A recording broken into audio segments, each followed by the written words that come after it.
2002 championship is as busy as it is extensive. 20 drivers from 10 different nations will compete in 20 races covering 4 varieties of track: street, road, oval and super speedway. For the second year, the Monterey race is the season opener, followed by a lengthy 5-week break before the legendary Long Beach Grand Prix. Japan is the first of 4 flyaway events, and you'll notice 4 new races on the schedule. Montreal, Denver, Mexico City and Miami are all welcome additions to the kart calendar. The 2002 Kart FedEx Championship Series should be as close as ever, as the list of drivers lining up for a shot at the title continues to grow in the wake of back-to-back champion Gil de Ferran's departure. Heading that list is last year's championship runner-up Kenny Brack. The Swede has now Americanized his name in preference to the usual Swedish pronunciation Breck. And with a change from the Ford-powered Rahal team to Chip Ganassi's Toyota Lola, the man who won 4 races last year should be as strong as ever.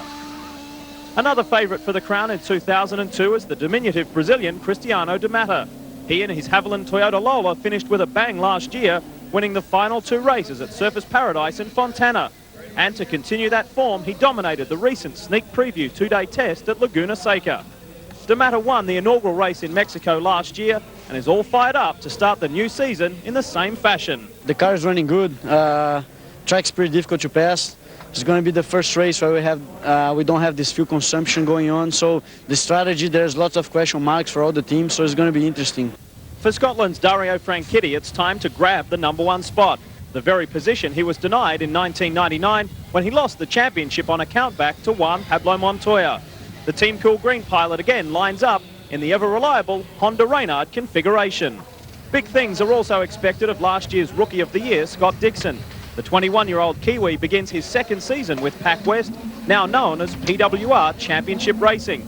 And a kart season simply wouldn't be complete without the category's most successful driver, Michael Andretti. He's won more races than any other driver, however, he has only ever clinched the title once. Michael is entering his 19th season and is keen to take 2 positions off his championship 3rd place last year and make it #1. He starts his second year with Team Motorola, which essentially is the 3rd car in Team Green, and his motivation is as high as ever. The 2 qualifying sessions for this year's opening round couldn't have been more different. Friday's opening session was hot and dry and simply action-packed. Saturday's second qualifying session was virtually rained out, and despite a few brave attempts at finding out how much, or should that be how little, grip there was out there, the majority of the field stayed in the pits. This handed Fernandez pole and another championship point. The Mexican hero was thrilled. This is how they'll line up for the Tecate Telmex Monterey Grand Prix for only the 2nd time in his career. Adrian Fernandez, the hero of Mexico, will start from the pole. Another Honda-powered car alongside Dario Franchitti with his best grid position since Japan almost a year ago. From position 3, row 2, Alex Tagliani finished last year strong and starts this year in the same fashion. He starts alongside Christian Fittipaldi, the first of the Newman Haas cars, and he's really in high spirits this weekend. His teammate Cristiano de Mata, he won here last year and he was quickest in each of the practice sessions on Friday, Saturday and this morning as well. Alongside him, Michel Jourdain Jr., very impressive in his first start for Team Rahal. On row 4 of the grid, the 2 Target Chip Ganassi cars, 25-year-old Brazilian Bruno Junqueira, he's full of confidence this year. Alongside him, his teammate Kenny Brack, making his first start for Chip Ganassi. Back to row 5, position 9, and it's the best of the rookies. Townsend Bell and his Patrick Racing Toyota, a big day for Townsend, alongside Jimmy Vasser, Jimmy's first appearance in the Shell Rahal Ford, and I'm sure we'll see better from him in the race. Back we go to row 6, position 11, the Spaniard Oriol Servia, like Vasser, his first race in a new team in the PWR Championship Racing team, and he out-qualified Scott Dixon, his teammate, and a massive day for the young Mexican Mario Dominguez, the 2nd of the rookies and the 3rd of the Mexicans. A big day for him. On row 7 of the grid, Tony Kanaan, disappointed to be so far down the grid for Monon Racing after setting the pace in pre-season testing. Alongside him is Scott Dixon, a 2nd-year driver, now driving a Lola chassis for the PWR Championship team.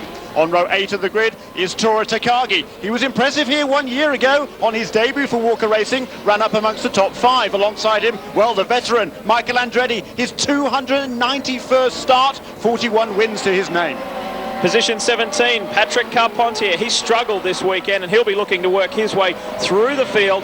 Max Pappas, his 100th Champ Car starts out of position 18. Now we must stress that these grid positions were determined from qualifying number 1, as yesterday was virtually rained out. Qualifying session number 2 was virtually rained out. The last 2 positions, Paul Tracy from 19, he had a tough time in qualifying 1 and that's why he's paid the price. And Shinji Nakano was shifted from 16th back to 20th as he used his spare car in yesterday's second qualifying session. We've got some wonderful onboard camera shots for you. We'll run through those as we get into the race, but let's have a look at the changes, the rule changes for 2002. Many rule changes this weekend. Traction control, that's been a controversy for the last 2 or 3 years.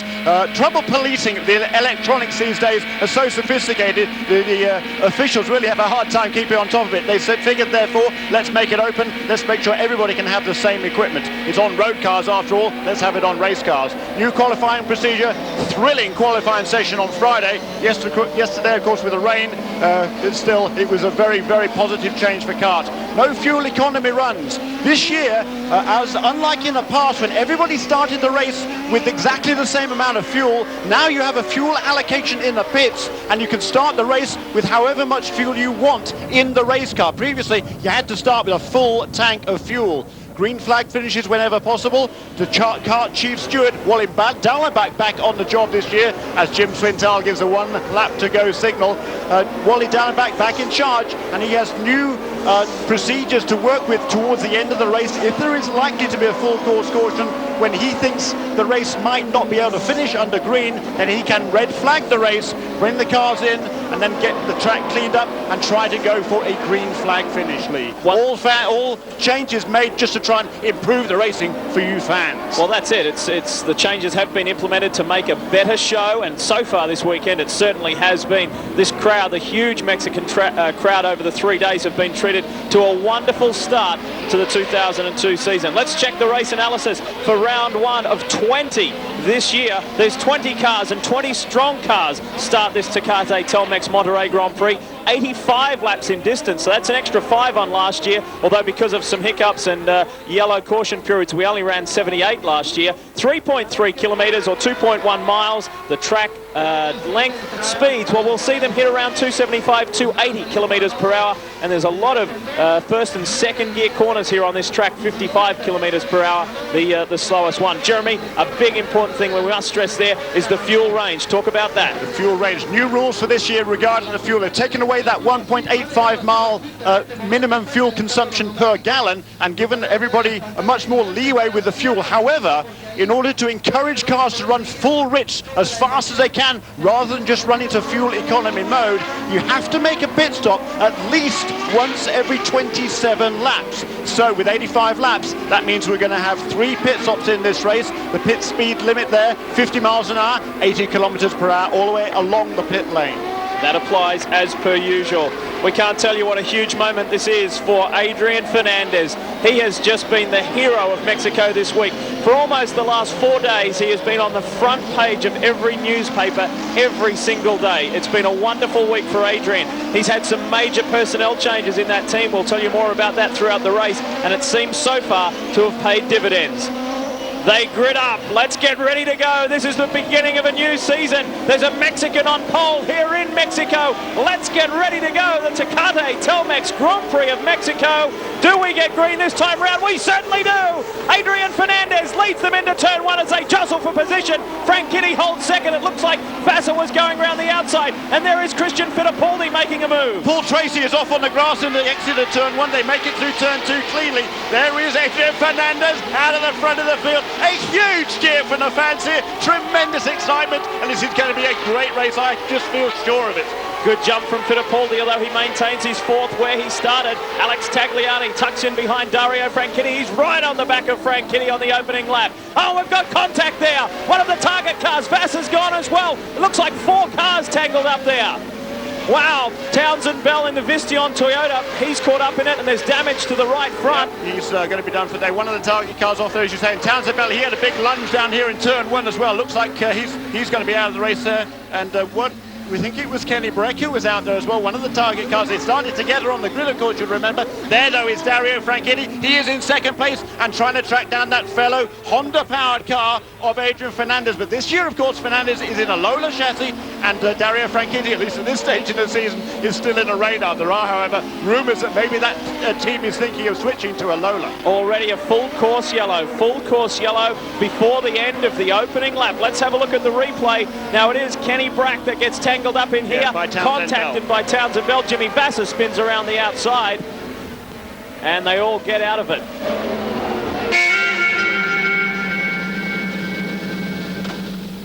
Motorola team go to work, very efficient, and he is gone. So Andretti has completed his first of what will be 3 pit stops today, or at least a minimum of 3. We'll run down the order as they complete another lap.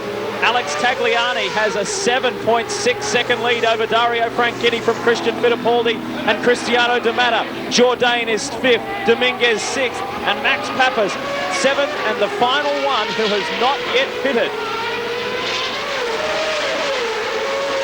Got the top 6 yet to pit, and that includes Tagliani, Franchitti, Fittipaldi, De Matta, Jourdain and Pappas. They are the top 6, and they are the 6 that are yet to pit. Patrick Carpentier, the first of the stoppers, he is in 7th position ahead of Tracy Dixon and Takagi. That's your top 10. Yeah, and he's doing a fantastic job. He's 30 seconds behind the race leader. He's actually lost a bit of ground overall. And here comes now Alex Tagliani into the pits. I was just going to say that several guys are laid out. We see the top 4 cars, the top 5 cars all into the pits. They must come in now because it is lap 26. They're running a fine line there. They're using that maximum window of 27 laps. So the top 6 cars now in. Now Patrick Carpentier, depending on how slow or how quick this pit stop is, will be right up with these guys. De Matta is already gone. He is in and out. That is a super pit stop from the Newman Haas boys. Terrific stuff there. Christian Fittipaldi has been released. Likewise, Dario Franchitti. So 3 of those top guys gone, and Tagliani drops to 4th out of those guys anyway. So great stuff by De Matta. He's got ahead of Franchitti, Fittipaldi and Tagliani in the pit lane. Stunning stuff. Stunning stuff, but meanwhile, those front 2, I think, are going to take the lead. We're looking now at Dario Franchitti. He is behind now, as you can see, the Newman Haas car of Christian Fittipaldi. There goes Michael Andretti, still embroiled in this battle with Adrian Fernandez, and right behind him is Tony Kanaan, actually, who is rejoined the fray, but he is 2 laps down to the field. 1 lap to go for Cristiano De Matta. 2.1 miles, 3.3 kilometres before the Brazilian repeats his efforts of 2001. Now Franchitti is all over the back of Takagi, and Takagi runs wide and sprays up some dirt and dust all right in Franchitti's face. Yeah, now I'm going to criticise Toru Takagi. There's no point in running that hard, risking taking out the 2nd place car of Dario Franchitti. Now is the time to get out of the way. He's made his point. Now get out of the way and let Dario, well, he's not going to catch him now in any case, is he? But at least make sure that he doesn't impede Franchitti and allow Christian Fittipaldi to make any kind of a move on him. 2 Toyota-powered Lolas in the top 3 and a Honda-powered Reynard. Good diversity in this category. We've got a Brazilian leading a Scotsman ahead of another Brazilian, and we are just a handful of corners from home. The Tecate Telmex Grand Prix of Monterey has been a stunning start to the 2002 Kart FedEx Championship Series, and this guy, the diminutive Brazilian, has been brilliant. A remarkable drive from Cristiano De Matta. 1 corner left, out of turn 11, out of turn 12. Cristiano De Matta has been brilliant. He has shone in the Mexican sunshine and makes it 3 from 3. Starts the new season in the best possible way. De Matta blows them away in Mexico. Stunning stuff. Franchitti grabs 2nd and Fittipaldi 3rd. Newman Haas, 2 positions of the 3 on the podium. What a start to the new season.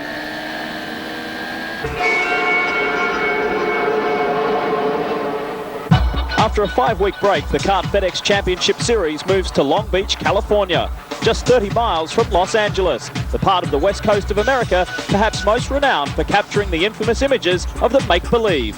However, this week, the action is for real. Round 2 of the Kart FedEx Championship Series, the fastest racing on Earth. Let's get ready to roll at Long Beach. The Toyota Grand Prix of Long Beach is underway. We go green. Vassar assumes the lead. They're scrapping further back though. The two target Chip Ganassis are swamped by Kanaan, and Tracy has made a very quick move early on. Dives to the inside. Tony Kanaan tries to outbrake Kenny Brack, couldn't quite do it. Now Tracy goes around the outside of Kanaan through turn one. Great stuff on the opening lap. Clean start, and through goes Cristiano De Matta. He assumes the lead. Great pass there by Cristiano De Matta. He took advantage of the draft, the slipstream down the front straight. He moved to the outside, and Jimmy Vassar tried to brake as late as he could, but De Matta just a little bit braver. On the brakes just a little bit later, able to cut across and take that line. So great start by Cristiano De Matta. Is he now going to be able to pull away from this field? Certainly, he's been the class of the field all weekend, just as he was in Monterey. So great start for the diminutive Brazilian. Second pit stop for the top two in the race. De Matta and Vassar, the veteran Jimmy Vassar, who... Oh, an incident there. Cristiano De Matta was pulling out of his pit, and Fernandez was pulling into his pit, and they have collided. You can see it there in the middle of your screen. Look at the car sideways. That is race leader Cristiano De Matta. The Newman Haas team cannot believe it. Shinji Nakano's crew is there trying to push the car out, but they can't, because here comes Nakano himself. They're trying to tell Shinji, just wait a minute, we've got to push this car out of the way because he's in your pit stall. Wow, this is mayhem now. You can see it on your screens. We were looking out the commentary box window. De Matta and Newman Haas. Can't believe it. Here it is. Watch the replay. Now De Matta goes to exit pit lane. Watch for Fernandez. He comes in. Crunch. Contact. Adrian wasn't aware of that. Look at that, and that's the outside front tire changer on Shinji's car as well. I'm going to hope he's okay. I think that's Steve Reagan who does the outside front on that car, so I hope he didn't get hurt there. No, I think that's his, yeah, big tall guy working on the car now, so he seems to be limping a little bit, but basically I think he's okay. That's good news. Bad news though for Cristiano De Matta, and I think you've got to put the blame there on it's Timmy Coffin on the left front, on the outside front on that car of Cristiano De Matta. He waved Cristiano out of the pits, and Cristiano didn't seem to leave with tremendous alacrity, has he? He was a little bit slow getting underway, and during that vital couple of seconds was just when Fernandez was coming down pit lane, and Fernandez's pit stall is only 1, 2, 3 down from De Matta. So just one of those things. You really can't blame anybody, I don't think, in that sort of situation. It's just one of those things, just awfully unlucky that Fernandez should come past at that instant and be pulling into a pit just there rather than further on down the pit lane. Here's the replay again. Watch it. And that's Timmy Coffin on the left front. You can see him waving him out there, and now he looks over his shoulder. He thinks he's got it clear there, but there comes Fernandez. Fernandez is pulling into his pit lane there, and De Matta hit the tyre that Steve Reagan had brought out. You can just see him picking himself off the ground. But luckily he's okay. But De Matta there, a costly pit stop. But it's Michael Andretti in the team Motorola Honda that leads the way, and we've got an incident there. That is Shinji Nakano, who is in the wall. No, it's Mario Dominguez. Yeah, and he's come out. He's on cold tires. He was up to 11th place. He was ahead of Fernandez and De Matta, but he looks like cold tires maybe has caught out the young Mexican. He breaks in too deep there, and just collects the tires pretty hard. Once he gets into the tire wall there, and there goes Fernandez. He just managed to squeak past him. Those tyres just swallow, they just suck you in. Down in another victim of turn one, I think it was, and the young Mexican doing a pretty respectable job this afternoon. He was driving a nice tidy race, staying ahead of Cristiano De Matta, and it looks like after that pit stop he had got past Cristiano. So great work by the Herdez competition team, undone by an apparent mistake down in turn one by Mario Dominguez. But certainly I think great things to come from this young Mexican driver. He had a good run here last year in Indy Lights. He won the pole here in Long Beach, fell back to fourth place in the race, but he certainly has a lot of ability, he does, Mario Dominguez. The one-time race leader who was dealt that very, very harsh blow, the awkward contact with Fernandez in pit lane, and he had the lead and perhaps the victory taken away from him. Let's take nothing away from Michael Andretti and Jimmy Vassar. They have been superb in this race, and we're almost home. 1.5 laps to go here in California. 1 minute 10.036 last time around for Michael Andretti. He's just playing on the cautious side. If he can just stay there, not make any mistakes, he's in good shape. Adrian Fernandez, he's clearly limping at the back of the field now. He's back intense and falling back from the back of the cars, but this is a fight through turn 10. Just one more lap around. He comes out of the hairpin now, gets up through the gearbox. First gear, second gear, third gear, fourth gear. fifth gear, up into sixth gear, up now already as they cross, they take the white flag, up over 150 miles an hour, and on the home straight now is Michael Andretti, just one lap to go. The crowd are loving this. It's been a classic confrontation. This run home, Jimmy has a look on the inside. Vassar thought about it, put the nose of the shell forward there, but wasn't quite close enough to Michael Andretti. He is throwing everything at Kart's most successful driver with 41 wins, about to make it 42. Out of turn 5, along this short chute. Can Vassar catch him? I don't think so. Andretti has enough of a gap. If it's a trouble-free run from here, he's as good as home. He certainly is, and certainly that was as close as Jimmy Vassar was going to get down into turn 1. I think he sensed that Mikey was taking just a little bit easy down into turn 1. He's put his nose down the inside, but he wasn't close enough, and Michael had that advantage. This is the last legitimate overtaking opportunity now, and Michael Andretti is cleanly through turn 9. 2 corners to go, Lee Diffie. This is it. It's been 16 years since Andretti was victorious. Vassar closes right up, but it's too late. Andretti, it was 1986, the only time he was victorious, and he has done it. Michael has mauled them at Laguna Seca. A stunning victory to the Motorola team, and Michael Andretti and Honda makes it 7 years in a row. Their domination of this Southern Californian event continues. Andretti wins. Excellent performance. There's Barry Green down there to congratulate the Motorola boys. His brother Kim at the helm of that team. And Andretti is just ecstatic, overjoyed, and that is a marvelous victory.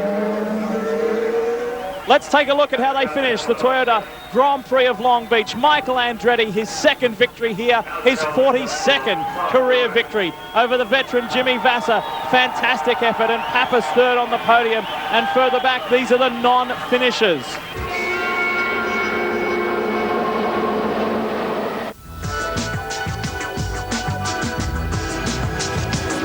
Welcome to the hustle and bustle of the busy city of Tokyo. This weekend, thousands of Japanese fans will be swapping the bright city lights for the speed and excitement of the Twin Ring Motegi Speedway, host to the third round of the Kart FedEx Championship Series, the fastest racing on Earth. Let's get ready to roll here at Twin Ring Motegi, the Honda track, but Honda has never won. Do we go green this time? Yes, we do. And it is pole man Bruno Junqueira who takes the lead. Kanaan is in there. Kenny Brack slots into that number 3 position ahead of Paul Tracy. And look at this, Tony Kanaan around the outside on turn 1. Big, bold move, and it pays off. Yeah, the Honda power there of Tony Kanaan. He got a great slingshot, and here comes Junqueira's teammate Kenny Brack down to the inside into turn 3. Vassar's going high and wide around the outside as they all jostle for position on the opening lap, and at least it's better than 12 months ago where we were under caution by this stage after Bruno Junqueira lost control of his target Chip Ganassi Toyota. But it's Tony Kanaan who leads the way, was very strong in qualifying, has been consistently strong all weekend. One of the players' cars, and it looks like Tracy side by side. 201 laps, the journey around the Twin Ring Motegi as we join Dario Franchitti on board once more.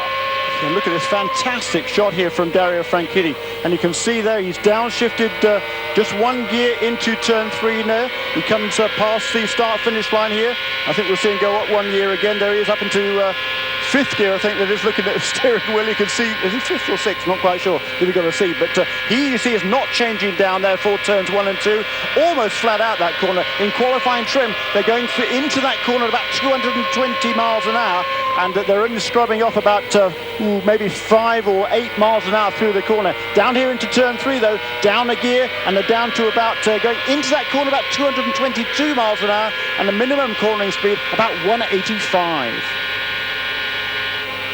Michael was running in 6th place. He was a lap down, but he is now out. Yet another Honda car falls by the wayside. And there's only what the 2 Fernandez cars are still running. They are still 2 laps down. Adrian Fernandez now will move up into 8th place. His teammate Shinji Mikano right behind him in 9th. But Michael Andretti, the day is done for the winningest driver. And there goes a battle for the lead. Junqueira on the inside again. Carbon copy move from before, except he now pulls away from Tony Kanaan. Kanaan was able to respond immediately to Bruno Junqueira the last time these two swapped for the lead. And on lap 120, the younger Brazilian now enjoys a clear track ahead. Wow, what a great move by Bruno Junqueira. and he's a bit of a star, this boy. He qualified well last year, and then he spun, of course, on the first lap of the race. He was out of it right there, and then he took to the ovals right away when he qualified on the pole at Nazareth last year, and his very first visit to an oval. Here's a replay. He got a big slingshot there, down the back straight, down the inside into turn 3. Clean pass by Bruno Junqueira, and he is running so strongly this afternoon. A great drive by this 26-year-old Brazilian, 25-year-old Brazilian, and he's now out in the front of this field, and Toyota Top Brass is holding its breath. A couple of years, oh, there, Tony Kanaan has blown up. Tony Kanaan was pulling off down the inside, I think down into turn 3. There was smoke from that car. We're on board now with Dario Franchitti. And he is now, I think, going to be, yeah, there is Tony Kanaan pulling into the pit lane. A trail of smoke from the back of that Honda-powered Reynard of Monon Racing. Can you believe it? Honda will certainly not be able to believe it. The first Honda in this race is Dario Franchitti back in 5th as Kanaan comes to the Monon Racing pit box. We mentioned the frustration for Dario Franchitti. What about the heartbreak for Honda at their own track? They built this, it was finished in 1998. There's been a Kart FedEx Championship race each and every year since, as Franchitti just cruises around out of pit lane. And that was Junqueira who just flew past on the outside. There goes the end of the speed limiter. They can get back on the power, get back up to speed. But Bruno Junqueira, I believe, is already long gone. He's down into turn 3. He's halfway around 3 and 4 now. And Dario's still fighting to get back up to speed. We're in the closing stages of the Bridgestone Potenza 500 at the Twin Ring Motegi circuit in Japan, and Bruno Junqueira with just one kart win to his name, one pole position up until yesterday. He made that number 2 and is well on the way to getting win number 2 as well. As Franchitti and Carpentier come back up to speed, Bruno Junqueira comes onto the start-finish straight. It's been an amazing day for this young Brazilian driver. The F3000 champion of 2 years ago is on his way home. Yeah, just less than 1 lap now for Bruno Junqueira to get that historic first victory in Japan for Toyota. He's going down the back straight. He just has one more corner to go for Bruno Junqueira, Lee Diffie. Ford has won it for the past 4 years, but now Junqueira comes out of 3, out of 4. Bruno Junqueira does it for Target Chip Ganassi and does it for Toyota. The first Japanese manufacturer to win at the Twin Ring Motegi circuit. What a day for that young man and his kart career. And the Target Chip Ganassi organisation will be delighted with that. And there comes Tagliani in 2nd place. He was still on the lead lap. The jubilation for the Target Chip Ganassi racing team.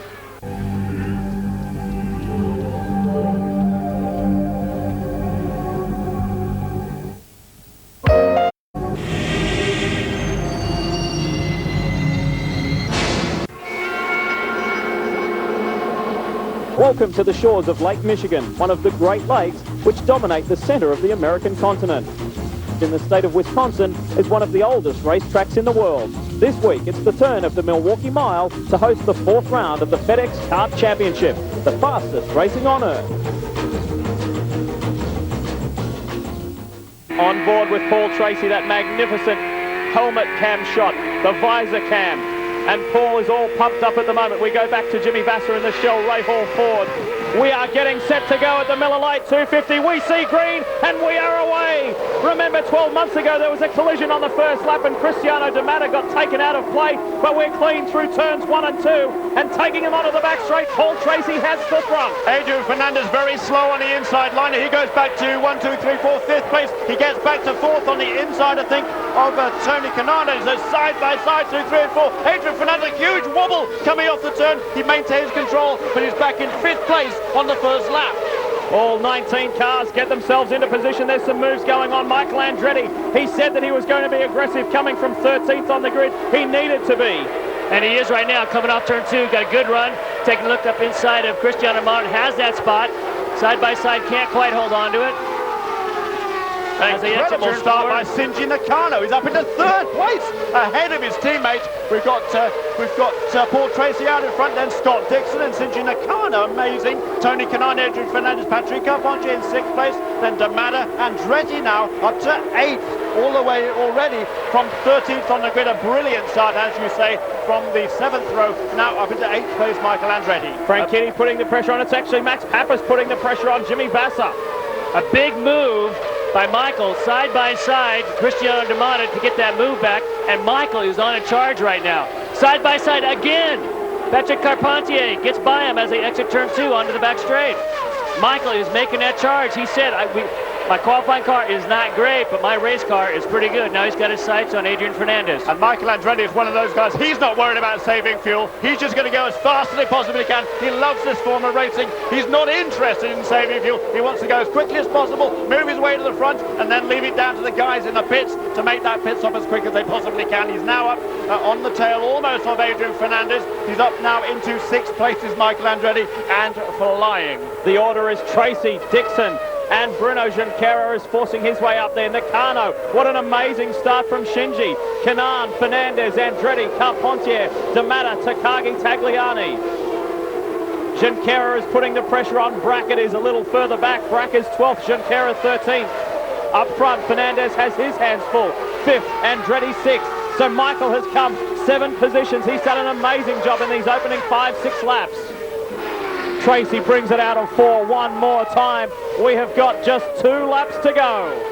And the 24.2 that time around, so the pace has dropped about 4/10 of a second, or they're about 4/10 of a second slower than they were 5 or 6 laps ago. And I reckon Paul Tracy now, he doesn't want to get too close to Kenny Brack. He's trying to maintain that gap. He's hoping that Adrian Fernandez, when Fernandez gets tucked into Paul Tracy's slipstream, he's going to lose some downforce on the front end of that 2nd place car, and that is not going to be able to make a move. Here though, the white flag, just 1 mile to go, Lee Diffie. This is it, they're bringing it home. Pappas has closed up considerably as well. Here we go, the top 3. Look, there's Max there, coming out of turn 2. He's looking at Adrian Fernandez. There's not much between those guys. What an interesting trio, what an interesting podium, what an interesting race. It's been a great one. It has been a fantastic run. Tracy gets his first win in almost 2 years. Paul Tracy wins for the 3rd time at the Milwaukee Mile and is victorious in the Miller Lite 250. Fernandez 2nd, Pappas 3rd. What a trio, what a race. Paul Tracy comes up number 1, just over half a second ahead of Adrian Fernandez, and Mad Max, his 2nd podium of the year.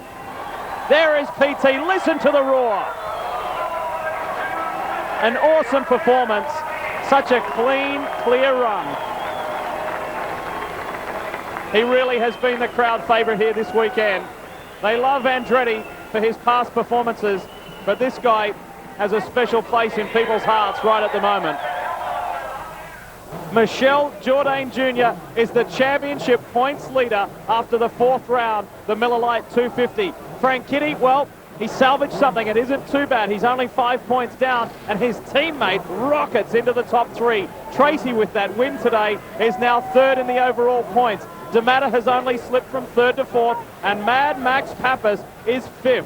Andretti got some points today. He settles there and maintains his 6th position. Adrian Fernandez now comes up into the mix, and Junqueira just 14 behind Jourdain Jr. in 8th. It is so tight.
The former Indy Lights winner, and he is well and truly on the way, and it's early days as far as the whole season's concerned.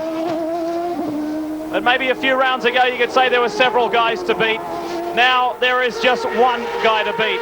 Comes onto the straight, the checker is out, Zanardi waves the flags, and D'Amato makes it 4 in a row. Look at the lead that Cristiano D'Amato has been able to establish.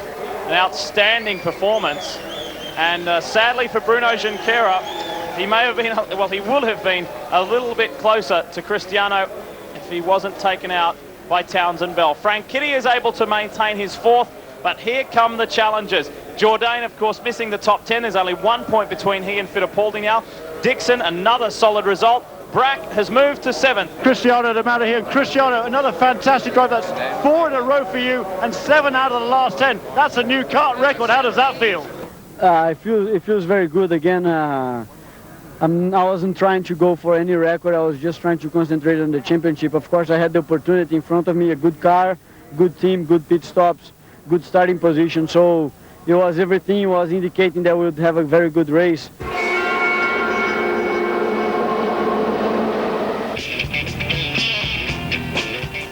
From the shores of Lake Ontario, the Kart FedEx Championship Series continues southwest to the banks of Lake Erie, Ohio, for the Marconi Grand Prix of Cleveland. The city that, believe it or not, gave us the first traffic lights in 1914 and the state that lays claim to the invention of the hot dog in 1900. Will round 9 of the series serve up more of the same from the current hot dog, Cristiano D'Amato, or is it the green light for his rivals to reel in the charging Brazilians? The Kart FedEx Championship Series, the fastest racing on earth. They come out of turn 10, and we're green. Here we go. The Marconi Grand Prix of Cleveland is underway. Let's hope we don't have any first turn incidents like last year. We do! And that is Jimmy Vasser that's been turned around. Takagi's in it, Townsend Bell's in it, and Mario Dominguez. And here we get a replay again. You can see D'Amato already pretty clear in front. There's Patrick Carpentier trying to go around the outside. And there's the Constantino move in the middle. Takagi there just hit the right rear wheel of Jimmy Vasser and turned him around right at the apex. The other 2 guys absolutely nowhere to go. Here is the view from the Target Chip Ganassi car of Scott Dixon. The two rookies, Townsend Bell, Mario Dominguez, not a very happy start to this one. We are under racing at the Burke Lakefront Airport Circuit, and it's D'Amato, Frank Kitty, Carpentier. Canaan thinks about it on the inside of Andretti. He thinks a little more about it and then decides to back off. Dixon, it could be going for a dive under there, or was it? No, it was Bruno Junqueira. Thought about pushing hard further back in the field. But D'Amato, look at, quick from the get-go on the restart. He's already driving away from Dario Franchitti. Amazing. He's so good these days on cold tyres. Is Cristiano D'Amato. That's the mark of a class racing driver. That was what Nigel Mansell was able to do. Juan Pablo Montoya. They are sensational on cold tyres. They're really able to put the hammer down. Other 2 guys in this series renowned for that will be Michael Andretti and Paul Tracy. We've already seen that Paul Tracy made up 4 positions on the first lap of the race. They're masters on cold tyres, and that has enabled Cristiano D'Amato to pull out a little bit of a breathing space over Dario Franchitti. D'Amato, has he made a mistake? Cristiano D'Amato has, whether he ran off the circuit or what, but he's lost 2 positions in a very rapid rate. He's dropped to 3rd. Franchitti and Carpentier are through, and he is coming into the pits. There you go. That's what I said. 1 slip is all it's going to take. And now Cristiano D'Amato, he must have been off the road somewhere. He is coming in for his first pit stop. So we know how slick the Newman Haas team are. We've seen so much good work from them. So our race, well, was our race leader. First of the front runners to pit.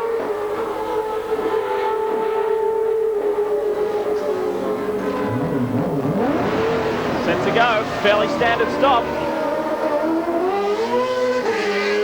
Seemed pretty routine there for Newman Haas Racing, so we're not quite sure what the problem was, but he is back in the race at the back of the pack, of course, and maybe we're hearing he maybe have some sort of a problem with the traction control system on that car, some sort of a glitch there caused him to go off the road. We're not sure whether he spun or just went off the road at the far end of the racetrack. He has come in, he's now back out, and that is Adrian Fernandez ahead of him, and Fernandez has been passed by both Toru Takagi and Shinji Nakano. So Fernandez now is almost the last car on the lead lap.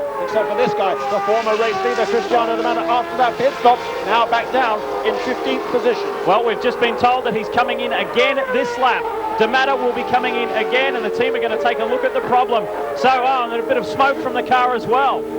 Well, it's amazing, isn't it? You know, through the history of kart, we've seen several drivers win 4 in a row. Never has anybody won 5 in a row, and that is looking increasingly unlikely as Cristiano D'Amato does come into the pit lane a second time. And whatever that problem is, it does not look good. Word from the ground is that they're going to pay some attention to the CDI unit. The electronic control unit on that car they will change, and that'll take a little time. They'll have to take the side pod off the machine. There it is, the left-hand side pod coming off. That's going to take quite a lot of time, and time is ticking away for Cristiano D'Amato, and he's got a very, very fast car. I'm certainly never going to count him out. I counted Alex Zanardi out a couple of times over the past few years after he'd had some sort of mishap or miscue or whatever, and he came back and won the race. So I'm certainly not going to say it couldn't happen for Cristiano D'Amato. Cool Green cars have been serviced well today. Frank Kitty shortens that window as well. He came in on lap 49, now 68. And still, what's going on here? Dario's out of the car. Wow, what a shame. Yeah, I was wondering why he came in so early, mate. He was in early last time around. Hadn't been any hint of a problem for Dario. He was lapping very consistently, the same pace as Patrick Carpentier, and it's all come to a halt for Dario Franchitti. What a shame, definitely. For him, for the team, for Honda. Everybody was putting a great effort there. It's a shame. That now elevates Andretti to second, Tracy to third. And it's simply the word from the pits, the engine let go. Dario Franchitti out with a blown engine. Dixon out with a drive shaft problem. D'Amato gone with perhaps an electrical issue. And Dominguez and Bell gone with contact in turn 1. As Jim Swintel tells Patrick Carpentier, you are 1 lap from home, 1 lap from your 3rd kart career finish. The Canadian is bringing it on home for the Players Forsyth team. And a wonderful race for this guy. And as we've mentioned throughout this 115 lap torture test, just short of 400 kilometers this race. This will be celebrated on so many levels for so many different people. The Canadian fans, well, there was 168,000 of them last weekend over the 3 days in Toronto. Can you imagine the crowd in Vancouver coming off the back of a Canadian victory? Carpentier is coming down the last straight into the turn 9 and 10 complex. D'Amato's domination has come to an end, and we've got a new winner, the 5th winner for 2002. Carpentier does it in Cleveland. Wonderful win for a wonderful guy. Congratulations, Carpentier. The first win for Ford since Laguna Seca last year, and Michael Andretti picks up his 2nd podium of the year. And look at Patrick Carpentier. He lets it rip. They have been waiting so long for some success. It's pretty hot out there, Patrick, but what a great result for you. Never say die, huh? No, exactly. We came for our worst weekend last weekend to pretty much our best weekend this week. So it's fantastic. I'm very happy for the guys, the team. I mean, without them, I couldn't have done it, and they did a fantastic job with the car. The car was under me the whole race, and it stayed the same, and it was fast. Well, I guess there were a few glitches there at some stage during the race. Yeah, one time I thought I was going to go off. I put a rear wheel off. The car went sideways, and at the beginning we had the problems, but I cycled a button, and it all came back to me, so it was good. Now, you really got the race after that second pit, so when Dario came in a little bit earlier, you were out with clear track ahead of you, and you put the hammer down. Yeah, the car was good, and the team said, go fast, try to get ahead, and I was running as fast as I could, but man, I'm so proud. The car was the same at the end of the race as it was at the beginning. I was just trying to save it at the end a little bit, but hey, thanks everybody for coming. That was fantastic.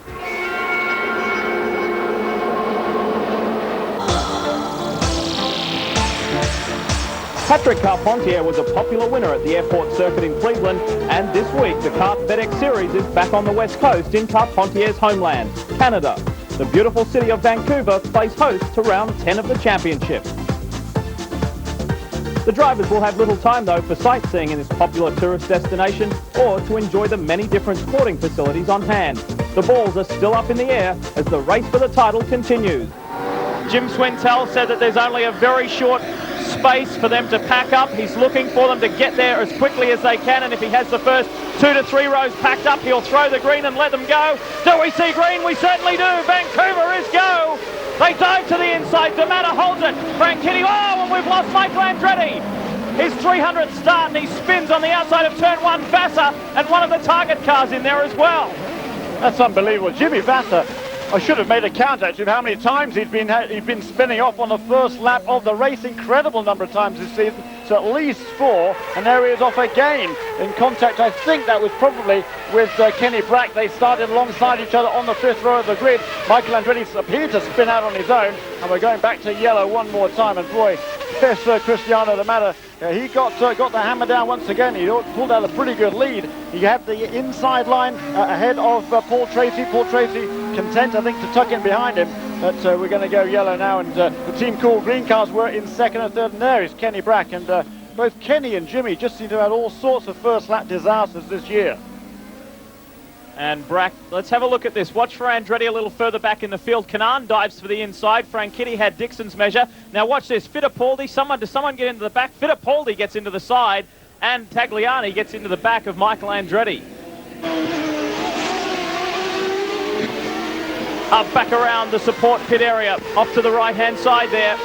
A long, continual right-hand arc before they get back on the gas and head down this short, fast, very shoot into turn 9. Great view here from on board Paul Tracy. You can just see a glimpse of Cristiano D'Amato ahead of him, and once again Cristiano gets the hammer down. We're coming now down into this final chicane, over the curbs on both sides of the road, then left-handed here, very quick corner here, up into 4th gear, up into 5th gear, down the start-finish straight, down the gears again, down into turn 1, right-handed here in turn 1, a long double apex right-hander, then sharp left there in turn 3, now a short shoot, right-handed again, all in 2nd gear here. Now we'll go up through the gearbox. There we go, 3rd, 4th, 5th gear, coming up to turn 5, turn 6 gear just before it, short shifts a little bit right before that turn. This is the fastest part of the course, up into 7th gear, I think that was. They're using 7 speeds here, all the way down the gears now. This is turn 6, that's where suspension broke on Scott Dixon's car. No such problems, I believe, for Paul Tracy. This is past the support race pits here, down into turn 7 again. Another long, sweeping, right-handed corner. And again, here we are back, an overall view of the car. Paul Tracy here in 2nd place through turn 9. Now the very tight section around Science World here. So a left and a long right, left again, and up here into the very quick chicane. Over the curbs there goes Cristiano, bang, over the curbs goes Paul Tracy, left-handed again. That's a lap of the Concours Pacific Place here in Vancouver. A fabulous circuit, and one that nearly all of the drivers say that they thoroughly enjoy because it is a challenging circuit. The 2 players' cars running well together on the circuit. 10th and 11th currently for Tagliani and Patrick Carpentier, one of the first teams to pit. We have the top 8 cars on circuit yet to make their first mandatory pit stop here in Vancouver. And we have already, if you've just joined us, round 10 of the Kart FedEx Championship Series, the FedEx classification at the top of your screen. We've lost 3 drivers from the race already. Vassar and Brack with contact turn 1, the opening stages of the race, and Scott Dixon in a very scary moment at the end of the back straight, entering turn 6, suspension failure, forced him out of this one. So as they find their rhythm, the Mexican Mario Dominguez is having a nice run at the moment. Currently sitting inside the top 10 after qualifying on the last row of the grid.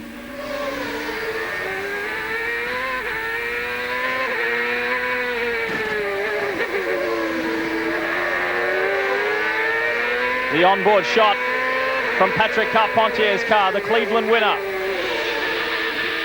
He missed the chicane there, went on the runoff, and is going quite slowly, and so too is Cristiano D'Amato.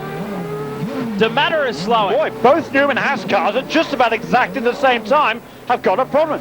We can hear a car without any motive power there. It's just like maybe the clutch is gone. There's no drive to that car. If that's the car we're listening to. There comes Tony Kanaan there to go past the stricken Newman Haas racing car as Christian Fittipaldi comes into pit lane. There goes Dario Franchitti, and he is into the lead of this race. It sounded there was no motive power behind Cristiano D'Amato. The lack of gears for some reason there, and Dario Franchitti now the last couple of weekends. Boy, look at that. There's Fittipaldi out of his car. Within seconds of each other, the Newman Haas team is out of this race. Well, look at this. Your new race leader, Dario Franchitti. His good friend Tony Kanaan joins him in second, and teammate Paul Tracy is in third. What a turnaround in a matter of seconds. Both Newman Haas Toyotas coming to a halt at exactly the same time. There is the championship leader, Cristiano D'Amato, 2 DNFs in a row.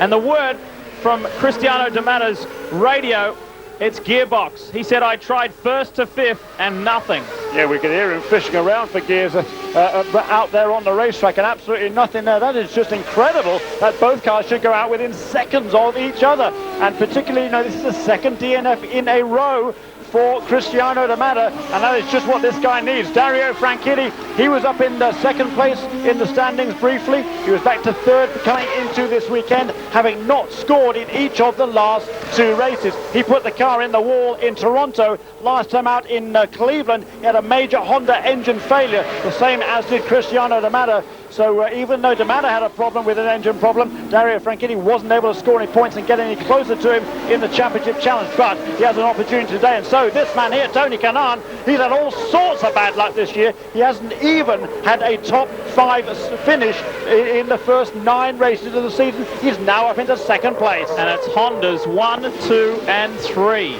Franchitti, Kanaan and Tracy. Further back, we've got Carpentier. This battle, Junqueira for 5. Jourdain, who started dead last, is 6th. Tagliani is 7th. Fernandez, Nakano, top 9. Wow. How this race has changed so dramatically. Here from the front of the pits, it might have been a drive shaft on Christian Fittipaldi's car, so whatever it is, it's something in the drive line. He is out of this race. His teammate Cristiano D'Amato is out of this race. Meanwhile, we go back up front. Dario Franchitti is pitting. Meanwhile, back up front, Dario has made a good restart. He's got a good early jump on his teammate Paul Tracy. Kanaan is hanging in there as well. Where is Carpentier? Has he been able to go with the Monan Racing pilot? No, he hasn't. He's got Jourdain all over him. Whoa, he's lost it. That's Carpentier. Come on, boys, let's have a look at this. Patrick Carpentier, massive crash. Fernandez is involved as well. And so is Bruno Junqueira. Boy, that was a big lose by Patrick Carpentier. That is the fastest part of the course, and cars are going through there absolutely flat out. We've been on board with several guys. Here we are, here's Patrick. It was Tagliani that lost it. Is it Tagliani that lost it? That's live. Oh, that is live. That shot is live. Okay, both fine. players' cars have gone. Wow. What confusion at the end of this race. Unbelievable scenes here in Vancouver. Poor old With Bruno less than Junqueira. 10 laps to go, we've lost both players' cars, Junqueira and Adrian Fernandez.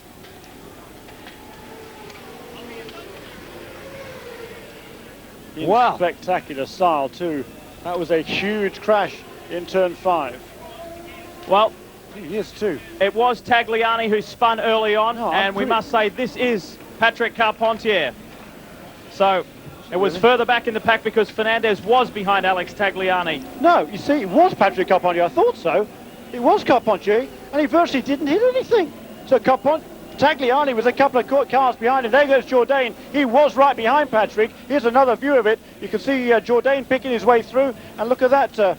It looks. Oh, I think what happened to Tagliani is that Fernandez was unsighted behind him. Fernandez hit the back of Tagliani's car and threw Tagliani into the wall. I'm pretty sure that's what happened.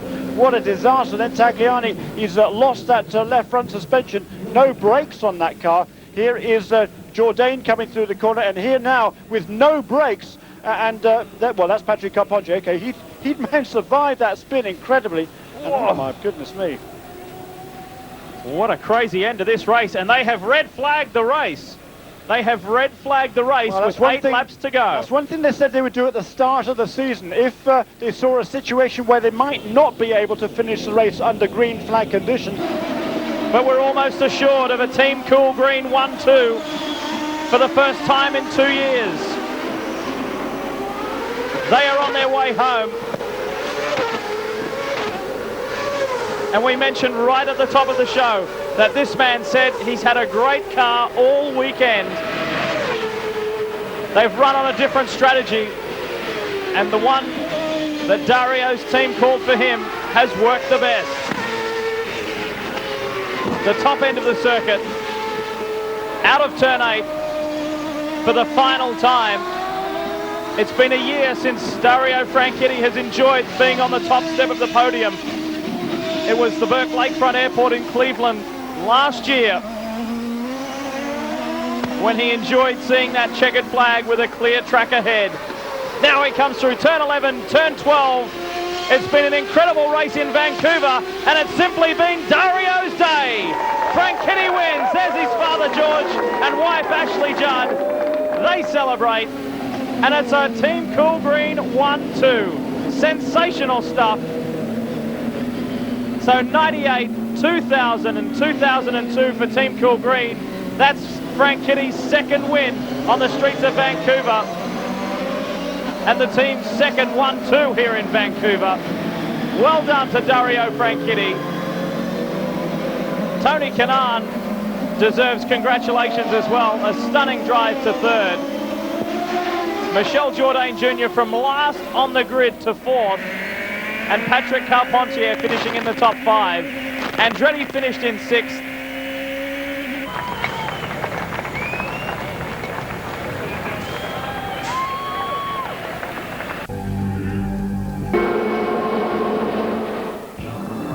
Just 4 weeks ago, the 8th round of the Kart FedEx Championship was being fought out on the flat airport circuit at Cleveland, Ohio. This week, the battle continues back in the state of Ohio, 75 miles south of the shores of Lake Erie on the Mid-Ohio Sports Car Course in Lexington. The undulating 2¼ mile circuit is fast, difficult, and one of the most challenging road circuits in America. This will be a tough day's work. The Kart FedEx Championship Series, the fastest racing on earth. Look at this. D'Amato is right on Patrick Carpentier now. This is the closest he's been. He's taken another half a second out of the Canadian. The little man is really turning out. He pulls out of the draft, thinks about it, down into the S's. Oh, he's lost it! D'Amato spins off and into the gravel trap. He keeps the engine going, and he will not be able to get out of there. Wow, what about that? Fantastic stuff. That was amazing. You know, that's not the sort of mistake you need to make when you're the championship leader. He was putting the pressure on Carpentier. He thought, well, he was hoping to put the pressure on Carpentier, not on himself, but it's D'Amato who makes the mistake. He is in the gravel trap, and as you say, Lee Diffie, he's not going anywhere. That is the end of his day, and we are going to go full course caution now with 23 laps to go. We will see all the race leaders onto pit lane. Here's a review of it again as Carpentier leads him onto the pit lane, and we'll go back to this. There's the replay. You can see him locks up the brakes. He just got too close to Carpentier, and he had to jam on the brakes, locked him up, and there he goes over the precipice and down into the gravel trap. You can see him there sliding around. He's lost it. It's all over there. The brakes are locked up, and everybody else is onto pit lane. Well, Carpentier, whilst we're watching the replay, Carpentier has been serviced. He is in and out. Here he comes now. His pit stop has been completed. That's it. 22 laps to go. Carpentier can take this all the way to the finish. That's his final stop. It has been a faultless race from that guy. Second place now. Christian Fittipaldi inherits that spot from his teammate. And that is very, very correct what you said, Jeremy. It is so rare that you see Cristiano D'Amato make a mistake like that. And that's really the first time he's put a foot wrong this season. And here is Cristiano. He's got that car back to pit lane. I can't see the steam coming out of the car. You can almost see it coming out of his ears, though. He's going to be mad with himself for that mistake. He's going to bring it on the pit lane. They're going to clean it off as best they can. He's already lost 1 lap, though, before this team is going to be able to get him back underway. So they might as well make sure they get as much of that extraneous grass and gravel and sand out of the way. Make sure it doesn't cause any more problems. And that before they send him out of the way, it's going to be a long time, relatively a long time before the leaders come around again. So the Newman team has a bit of time on their hands to make sure there's nothing else in the side pods. Boy, he lit that up, didn't he? That was all 16,000 RPMs at least as he left the pit lane. He is fuming.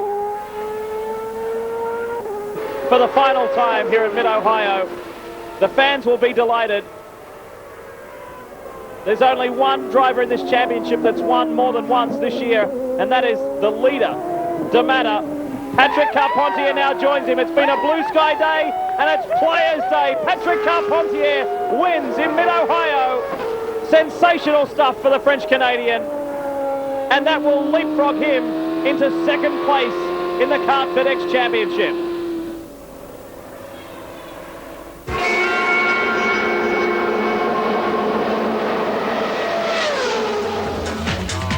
Welcome to the Grand Prix at Road America, featuring the Motorola 220 at Elkhart Lake for the 12th round of the 19-round series.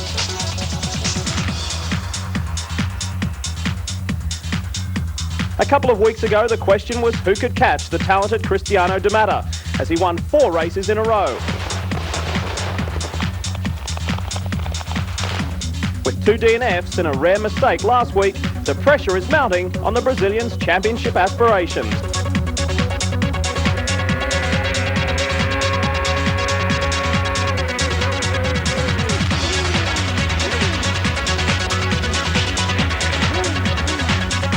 Nothing that I was trying to do anything crazy.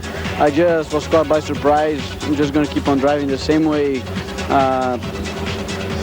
Still 8 races to go. Still too early to change anything. I mean, everything we've been doing is being right, being fast every weekend, and there's no reason why to change anything. Here we go. They climb this hill. They pack up. They're looking to Jim Swintel. Let's hope we see green first time around. It's looking pretty good. One of the target cars looking for a run on the inside. That's Kenny Brack. The green gets waved. Here we go. Round 12 at Road America, one of the great circuits in auto racing. And Bruno Junqueira hits the first corner. Tracy's got a dynamic start. He goes around the outside of Cristiano D'Amato. Good start there. Someone runs wide. It looked like Dario Franchitti. He gets it back on track. Cool. Fabulous start by Paul Tracy, really putting the pressure on Junqueira there at the end of the main straight. He started 4th on the grid, did Tracy. Brilliant start by him, and D'Amato there now back into 3rd place. Here we are. This is a run through the kettle sweeps here down to the lowest point. Oh, look at this, Tracy on the outside line for turn 5. Hard under brakes, and Paul Tracy, he said he was fired up to make amends from Mid-Ohio, and look at him, 2 positions within a quarter of a lap. Sensational stuff from the Canadian. They climb the hill towards turn 6. Now, if he can get out and make a break, this is looking good for Paul Tracy at the very early stages. That's a surprise. I mean, Paul Tracy's always good on cold tyres, but that was a brilliant start by Paul Tracy. And what a move down the outside line there of one of the young chargers in the Kart FedEx Championship Series. That would be Bruno Junqueira. He was on the pole. He's super confident coming into this race, but he had no match there under braking for turn 5 for Paul Tracy. Great start by Tracy. Uh-oh, there's Tracy's teammate Michael Andretti. It has been a fairly testing weekend for Michael as well, and of course his main sponsor is the title sponsor for this race. This is the Motorola 220. And this battle has been rejoined, hasn't it? Before this round of pit stops, you'll remember, in 3rd place was Paul Tracy ahead of Tagliani and then ahead of Kenny Brack. Kenny Brack made his pit stop on lap 36. On lap 37, there comes Kenny Brack now. Can he get down the inside? Oh! Can you believe that? Kenny Brack has taken both of them out. That's a typical mistake that happens here in Elkhart Lake. You know, you go too deep in the braking zone, you lose the rear end. I'm sure Paul is furious at the moment. He's going to be really furious. That was really not a good move. Kenny, what is he thinking?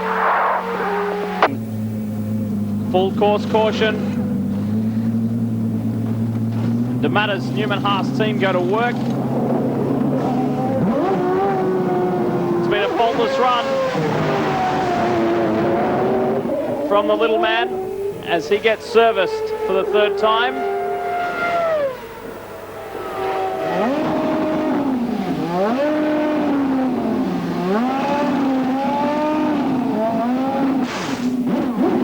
Franchitti has done as well.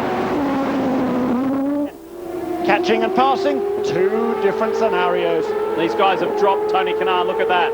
Margin there has grown substantially to about 2.5 seconds. Tony has dropped behind Bruno Junqueira. Bassa has done a good job to fend off Christian Fittipaldi. He still holds on to 5. Carpentier 7, Dominguez 8, Jourdain 9, Andretti 10. And the last car on track 2 laps down is Shinji Nakano.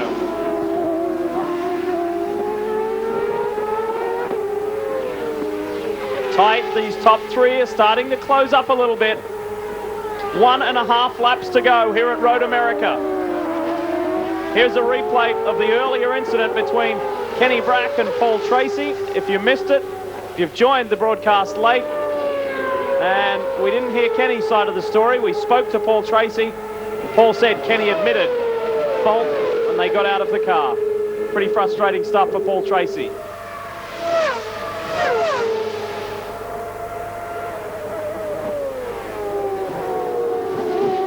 The battle for the top 3, it looks pretty much as though they will stay as is.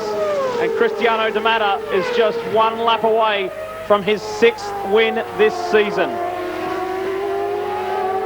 Last year, nobody had more than 4. That was Kenny Brack, the man who was already out of this race. The white flag is out. And now De Matta is heading for win number 6. Bruno Junqueira is not giving up. The fastest lap of the race so far, 1 minute 43.792 for the 3rd place car of Bruno Junqueira. But look, they've never been closer, these top 3. Can he get a run here? This is turn 3. He's got to get a run off that corner on Tagliani. Tagliani put a wheel off the road there. Is that going to give Junqueira enough of a chance to get alongside him into the braking area for turn 5? He's in the draft there. He's in the slipstream. He's got the toe, but Tagliani moves across to the inside line. You're allowed to make 1 defensive move. That's what Tagliani did there. If Junqueira was going to go past him, he was going to have to go the long way around. No chance of that. The white flag is out, and it looks now that Tagliani has defended that position. I don't think there's going to be much Bruno can do about it with just, 6 or 7 corners to go. Turn 5 is the key overtaking point here at Road America. They're now in turn 8. Hurry Downs towards the carousel.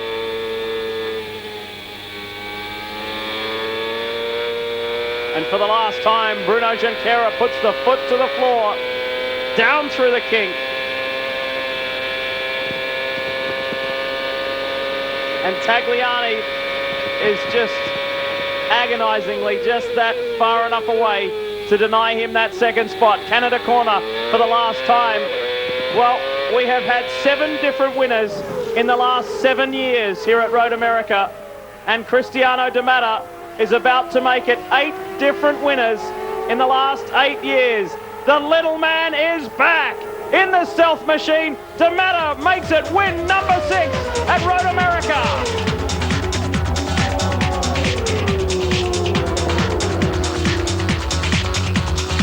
Let's take a look at the official results from Road America, round 12 of the Kart FedEx Championship Series. De Matta, Tagliani, Junqueira, the podium. Tremendous stuff from Tony Kanaan. From last to 4th, a sensational drive. Bassa made up plenty of positions as well, and Fittipaldi 6th. Carpentier 7th, Dominguez, Jourdain and Michael Andretti. Still was a lot of pressure towards the end though, Cristiano. Alex Tagliani wasn't far behind, was he? No, he wasn't far behind, and even on the very last lap, I still had to push. The only time I was able to breathe a little bit was after Canada corner, and I thought, okay, now there's no more place for him to overtake me. Then I just brought it home. But it was, rather than those last 3 turns, I was driving 100% all the time. Oh, this is how the points look now. 42, the margin, De Matta to Junqueira after the 12th round of 19. Patrick Carpentier gets pushed back. Well, actually, no, he's tied for 2nd. Dario Franchitti 4th, Fittipaldi 5th, Tagliani and Jourdain Jr. tied for 6th. So you can see how valuable it's been for Alex Tagliani, because before this round he was back there in 10th position. We had multiple leaders today. De Matta led when the time was right.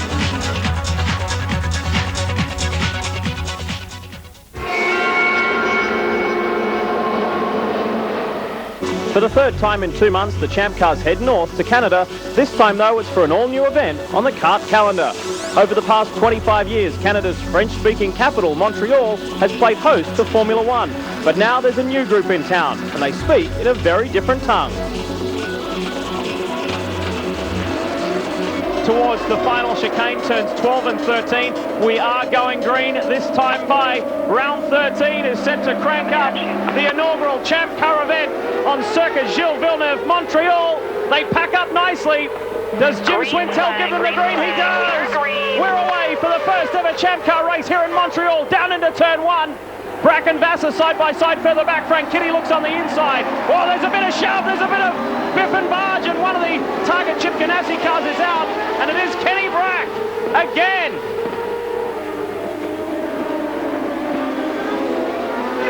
And it looked like Tagliani was hit by Paul Tracy, and then that went on to go into Kenny Brack. So maybe it was a three-way shunt, and look at Brack's frustration. First corner, tangle up. Here it is from Paul Tracy. We'll get a better idea of it here. Heading in, and Tracy does collide with Tagliani, and look at Brack right all over the back of Tagliani. Watch the black machine. In it comes. Final time. 18.3 seconds he has over Dario Franchitti. Approach, Chris. Look for Timmy. And 30.8 seconds over Tony Kanaan, who's driven a great race Hit your marks, Chris. in third place.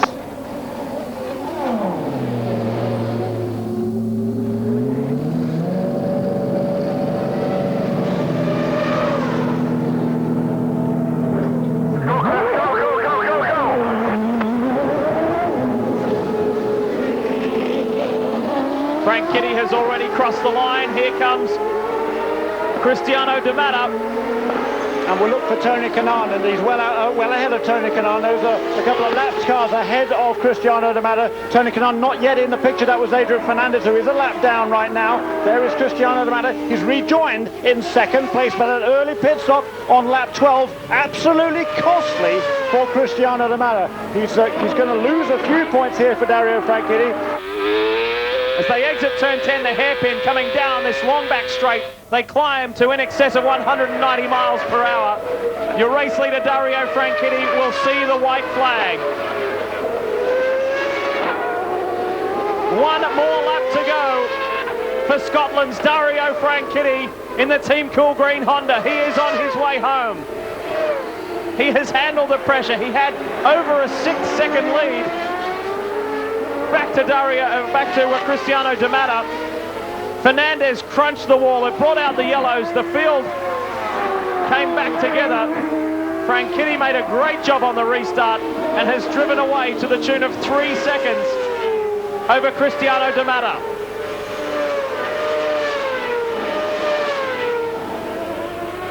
He complained earlier this weekend. He was struggling for straight line speed. He was absolutely filthy. Franchitti said he was sick of the excuses. It was time for it to stop.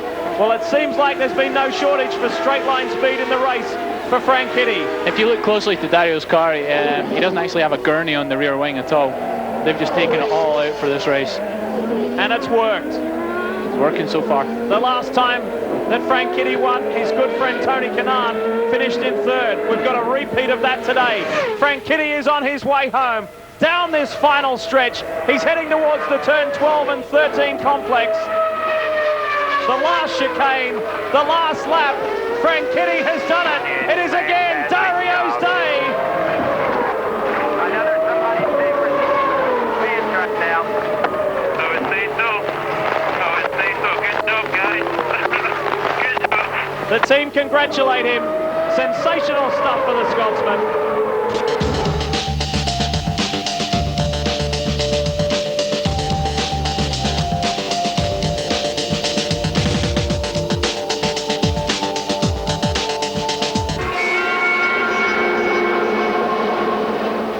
For the second time in as many weeks, the Champ Cars enjoy a new track. This week, it's the tight, twisty streets in downtown Denver. The Mile High City has hosted the kart series before, but that was over 10 years ago and on a completely different circuit. It's the 4th consecutive weekend of racing, and the teams are tired, but the drivers are still hungry for success.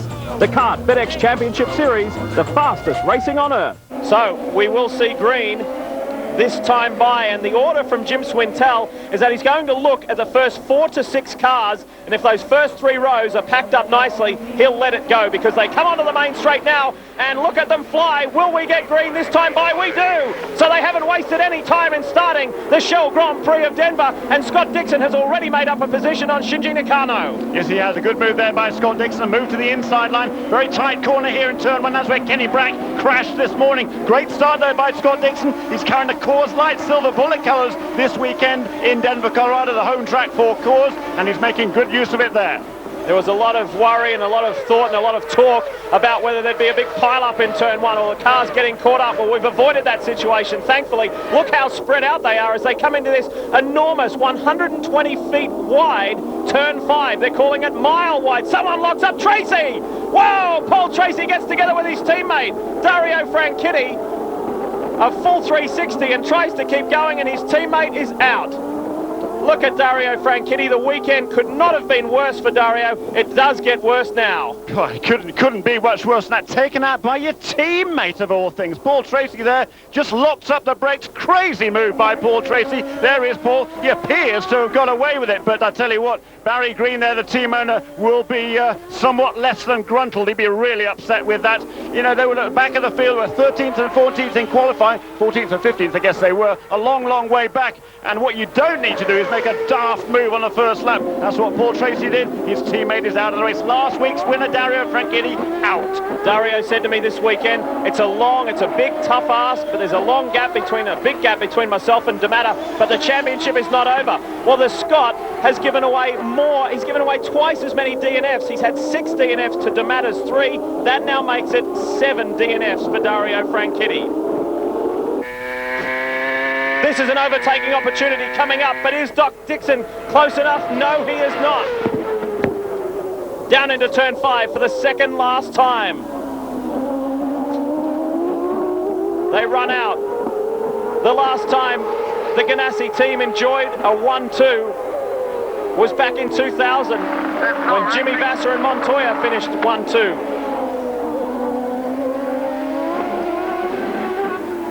And speaking of Houston and street circuits, this is actually the first new street circuit on the kart calendar since Houston in 1997. Here we go, the white flag is out, and Junqueira is on his way home.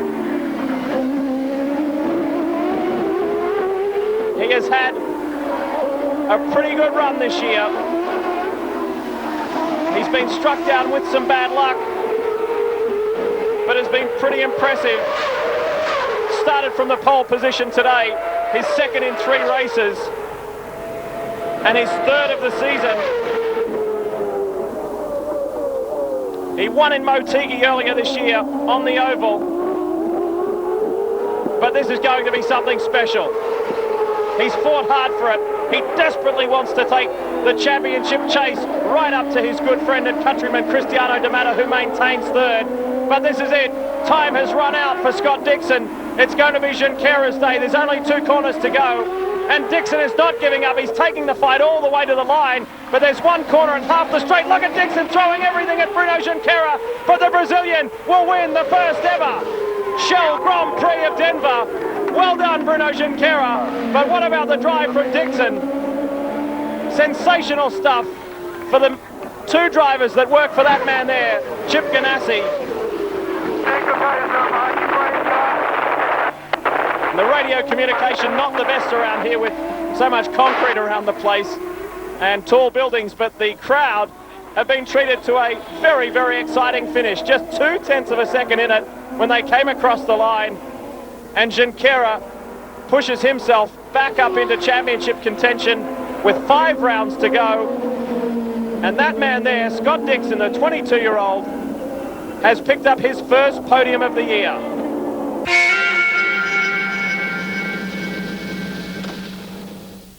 The official results of the Shell Grand Prix of Denver: Bruno Junqueira, Scott Dixon and Cristiano D'Amato, the podium place getters. Fernandez, who fought hard all day, picks up valuable points but denied a podium in 4th, and Fittipaldi, that mistake in pit lane was certainly costly. Kanaan, another good strong finish, and Brack in there for 7th, and Paul Tracy finishing in 8th.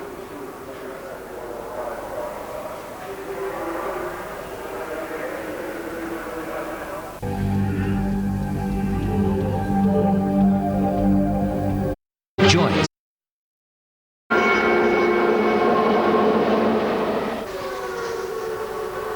The Champ Cars return to the UK. Set in the beautiful countryside of Northamptonshire, England, Rockingham Motor Speedway plays host to round 15 of the Kart FedEx Championship Series, the fastest racing on earth.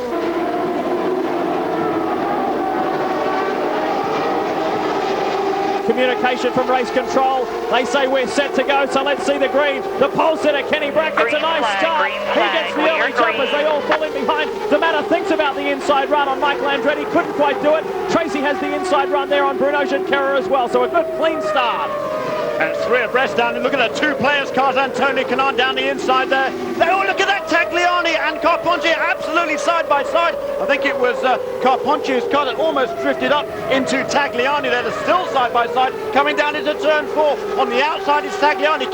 Can he make a move around the outside of Tony Canan? Yes, he can. Great move by Alex Tagliani. What about that from the French-Canadian? Super stuff, and look at his teammate. Carpentier has lost 2 positions as he drops back. Well, they said we weren't going to see any passing here today. We've seen it right from the get-go. Alex Tagliani aggressive alongside his teammate. He pushes up hard. The difference beside the helmet, to look at those two, Tagliani is running the coloured maple leaf on the side, while Patrick Carpentier has the blue one on the side of that car. What about the stunning performance from Darren Manning, the British rookie? He is running 9th in his first ever Champ Car start and is the last car on the lead lap. Tremendous performance from he and Dale Coyne and the entire Ray Mallock Dale Coyne Association. Some of the faces down there in Team Green, they know just how significant this is. Frank Kitty has been a big-time name in kart for many years, but it's always been on road or street courses. He has never been victorious on an oval. He's come close many, many times, but has never converted. Well, he is just 2 laps from achieving that. Further down the order, Junqueira is still chipping away at Servia for that 4th. Takagi is 6th, Vassar is 7th, Brack, Manning and Andretti rounds out the top 10. Michel Jourdain Jr. will score points again, and Scott Dixon has come up into the final point position. You heard there on the radio, Dario Franchetti's team saying last lap, the Bridgestone running order will give you the final lap order. But this is the only car that matters. Franchetti, 3rd in the championship. He'll edge closer to Bruno Junqueira. He won't overtake him though.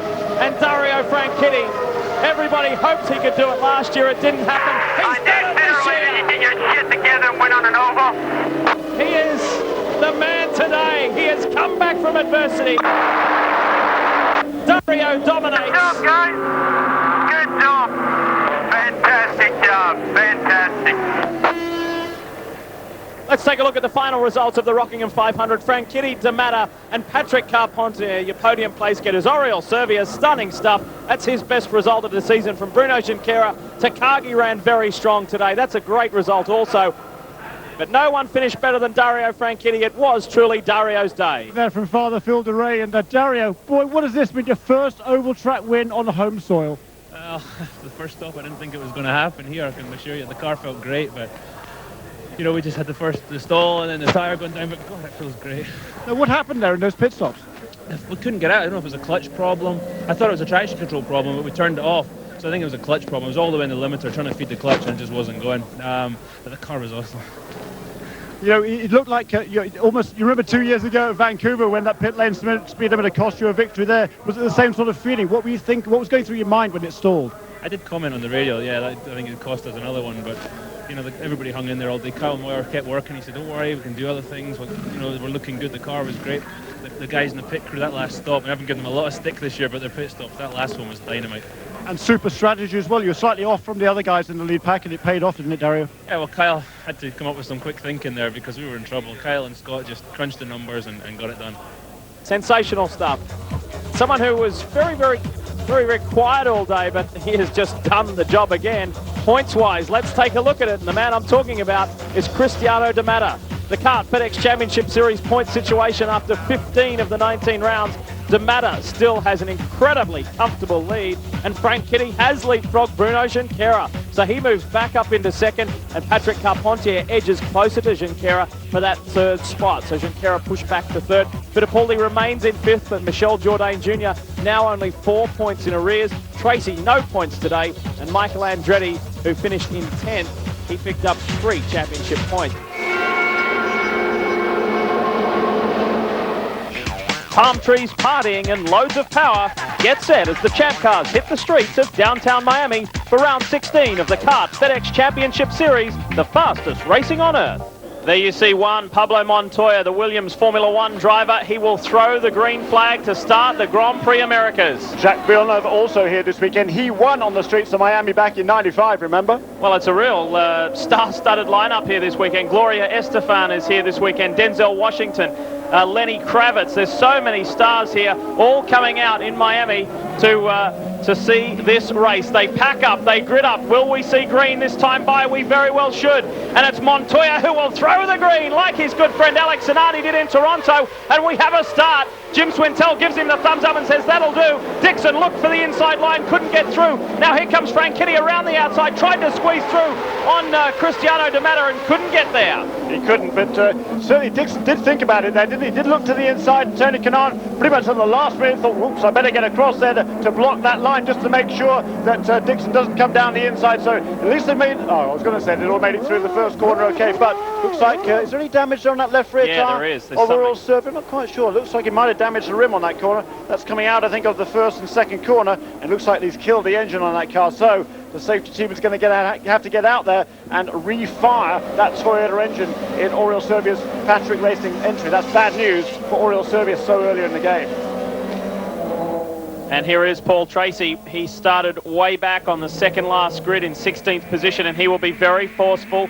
He will be very aggressive to try and work his way through this pack. But the secret today, so everyone is saying, is that it will not be the fastest car, necessarily the fastest car that'll win this race. It's going to be the most patient driver and who can hang in there until the end.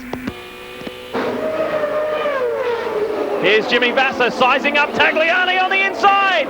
Whoa, forceful stuff from Vasser. Tracy has spun. That was a great move from Jimmy.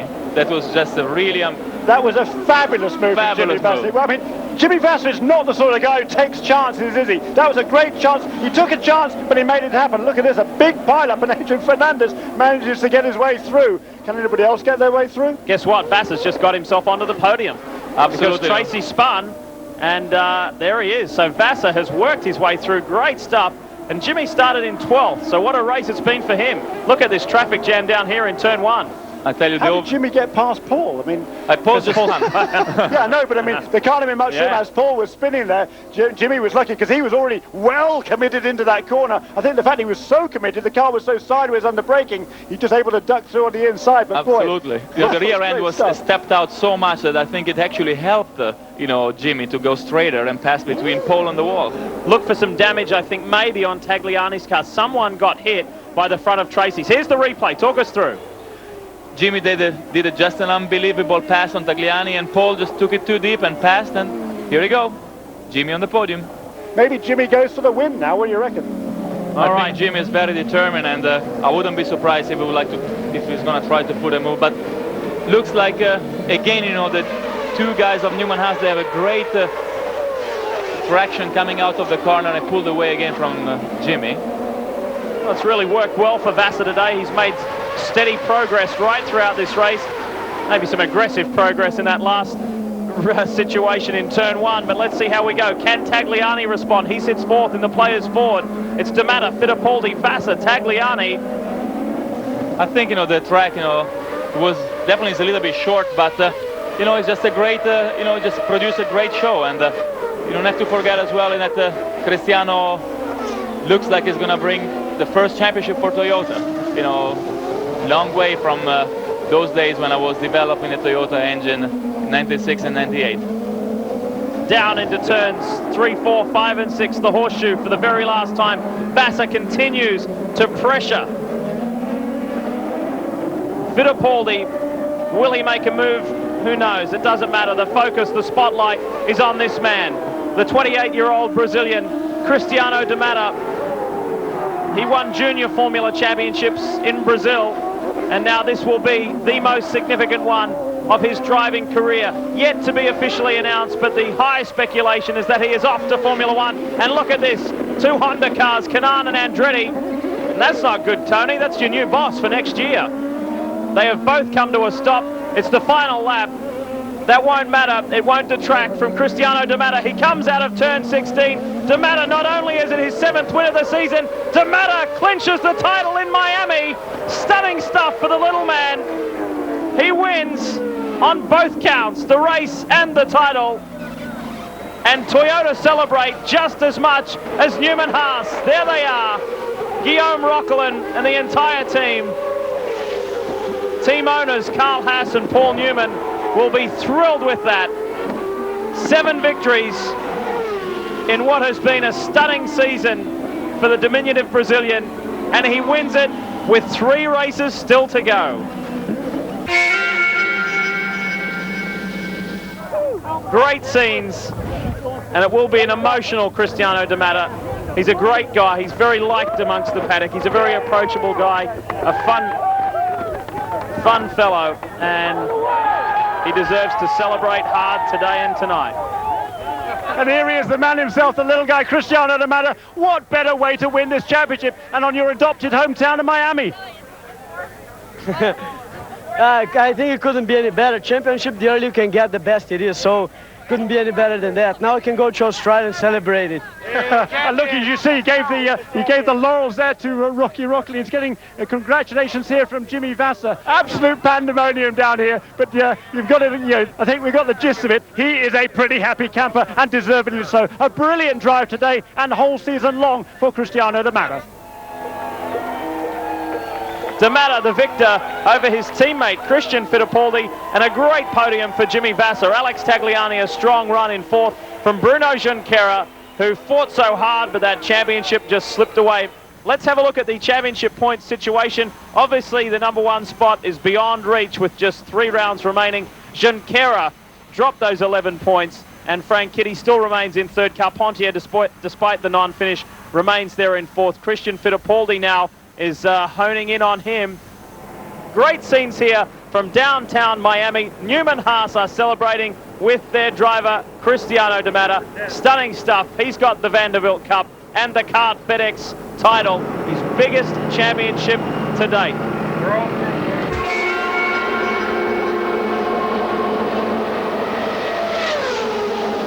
Welcome to Honda Indy 300, round 17 of the Kart FedEx Championship Series on the streets of Surfers Paradise, Australia. Set on Queensland's fabulous Gold Coast, this is more an annual event than just a race. The Aussie fans love the champ cars and also like partying just as hard. And one driver who's had reason to celebrate recently is Cristiano De Matta. The Brazilian, who wrapped up the championship at the last round in Miami, boasts not only a new number, but a flashy new helmet. And he's thrilled to be able to relax and simply enjoy these final 3 races. And now it starts to feel, I would say, what really means to me, and it really makes you a happier person. I mean, it's one of the things that I programmed to achieve for my whole life, and once you've done it, it just, like, it's hard to explain, but just you become, I don't know, from one day to the other, it feels like you become a happier person. Here we go, these fans that have braved the weather are about to be treated to a very exciting motor racing event. Will Jim Swintel throw the green? He does. Honda Indy 300 is underway, and Junqueira comes right alongside his good mate. I think he's already got De Matta. He has. Oh, there's a crash here right in front of mayhem at the back of the field. One of the players' cars that was involved. Michael Andretti was involved. Bruno Junqueira. There we are. Look at that. No. Fernandez is out as well. Absolute mayhem here. There's a car upside down. The red flag is out. Jim Swintel already has that flag stand out there. Michael Andretti is out of the race, or at least out of the. They're going to completely restart this event. So anybody who has a spare car will be able to get into it, assuming the car is ready. You can see Fernandez is out there. Michel Jourdain. Look at this. That's Vasser. Is that Vasser's car? It is Jimmy Vasser. He's upside down in that car. Here comes the Simple Green safety team. I think that was that's Alex Tagliani running across there. There's Tura Takagi's car. Appears to be very badly damaged as well. That's also upside down. So boy, a massive crash here. That's wasn't Jimmy Vasser. It looked like some yellow was car Vasser, upside yeah. down. Was it two cars upside down. Vasser and Takagi. And look at the drivers.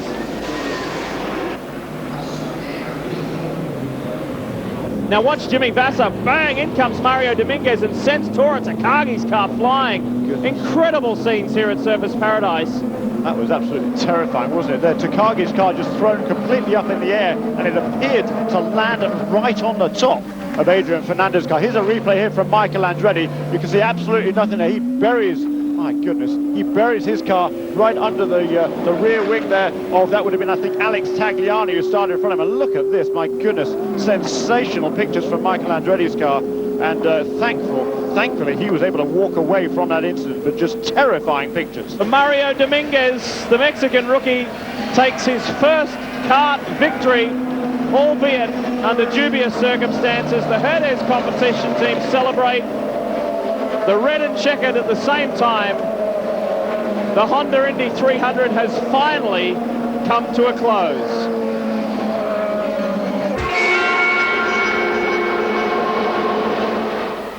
As the Kart FedEx Series begins to wind down, the work is far from over. Just 7 days after the wet and wild frenzy on the streets of Surfers Paradise, the Champ Cars head north to Los Angeles. Approximately 1 hour east of the home of Hollywood's finest is California Speedway Fontana. The high-speed super speedway plays host to the penultimate round of the year, and no, you don't need a ticket. I just need one ticket. Alex Tagliani is 8th and 2 laps down. Jankira 9th, 3 laps down, and that's where we sit. Frank Kitty, the last one out of the race, in 10th. He will pick up a couple of championship points, in fact 3 championship points. DeMatter in 11th and Brack in 12th, so they're the remaining points finishers. And hard luck for Michel Jourdain Jr., he's in 13th. No points for Michel. As we get set to roll, when they come around next time, there will be just 2 laps left to run. Vasser really needs to be on the back of Andretti. He needs to try and get closer out of turn 4. Here we go. Green for the final time. It is a 2-lap sprint here at California Speedway. Look further back, and Vasser, he goes right around the outside of Michael Andretti. Numerous people have said that this Shell car is the car to beat today, and Vasser doesn't waste any time in getting around Michael Andretti. He needs to get the break. He needs to run from the Honda of this man on screen, because when they come around next time, it will be the white flag, but Andretti will get a great draft here out of turn 4 as they just about begin their run to home. Jeremy? Yeah, wasn't that exciting? Everybody on their feet here. The white flag, there goes Jimmy Vasser. Michael Andretti, he's in the slipstream. Is that going to make the difference between these two? They're speeding into turn 1. Andretti closes that gap. 3rd is still Carpentier. And Jimmy Vasser has got his ears pinned back, and away he goes. Is Michael Andretti close enough to make a spoil here? Into turn 3 for the final time. The checkered flag is getting ready. It's been 2 years since Jimmy Vasser has won, and the Shell team hasn't won this year. It's all turned around now. Congratulations, Vasser wins at Fontana. Sensational stuff. There's his father, and it's been a long 2 years for the 1996 champion. Vasser wins at California Speedway and brings up the maiden victory in 2002 for the Shell Rahal team. For the first time in over 20 years, the Champ Cars return to the mayhem of one of the world's largest cities, Mexico City. It's the final race of the year, and there's still so much to drive for. The Kart FedEx Championship Series, the fastest racing on Earth. He's going to enjoy this one more time. Are you kidding me? He's not coming in until he absolutely has to. The crowd loves it. Just a great stuff. The atmosphere is absolutely fabulous. And there he goes, pulling away again. He's doing a super job, and he's coming down into turn 1. He's going to be in the pits next time around, but he's doing an excellent job at the front of the field. And some 5 seconds back is Target Chip Ganassi's Kenny Brack, the Swede, should be able to nail his first win of the year. However, there is nothing between he and Cristiano DeMatter. The little man is not out of it either. He could end the season with his 8th win and go tied for the most wins ever in a single Champ Car season. Shinji Nakano coming in for his final stop in this one. Just 12 laps remaining here at the Autodromo Hermanos Rodriguez in Mexico City. What an event, what a day this has been. And just think what it will be like 12 months down the track. The 3-day total will be close to 250,000, and these people here in Mexico City have been starved of world-class motorsport for nearly a decade. for virtually a decade, since 1992, since the F1 cars were here, and they've really been treated to something special this weekend. They've had one of their own. Mexico City's Michel Jourdain Jr. enjoys several laps out in front, but he must pit this time and hand the lead over to Target's Kenny Brack. He's coming into the stadium area there, and half of that stadium is full of Gigante guests, and they are absolutely cheering on. Now he will make the sharp right-hand turn onto pit lane. Here comes Michel Jourdain Jr. for his final pit stop of the day and of the season. I wonder how many positions he will lose. I think he's done a great job here, and he'll probably gain a lot of positions to his original place in the race. He had a sensational year last year with Team Rahal, 4 victories in 2001.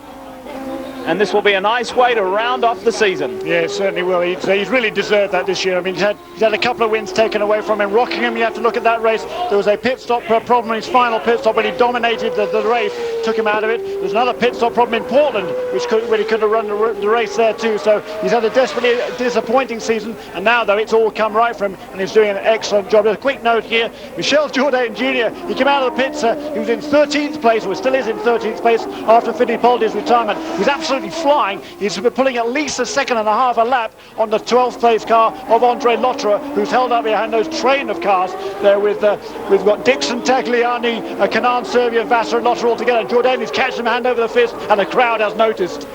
Last lap, Jim Swintel waves the white and says 2.7 more miles, Kenny Brack, and you will have a victory. D'Amato maintains his second, Junqueira still third, and Carpentier fourth. And it's a very, very valuable win for Kenny Brack, because I can tell you, coming into this race, Kenny Brack was out of the top 10. He was back in 11th position, and with this victory, it will rocket him to 7th in the championship, where he was getting back in 11th. He would get no money for finishing 11th.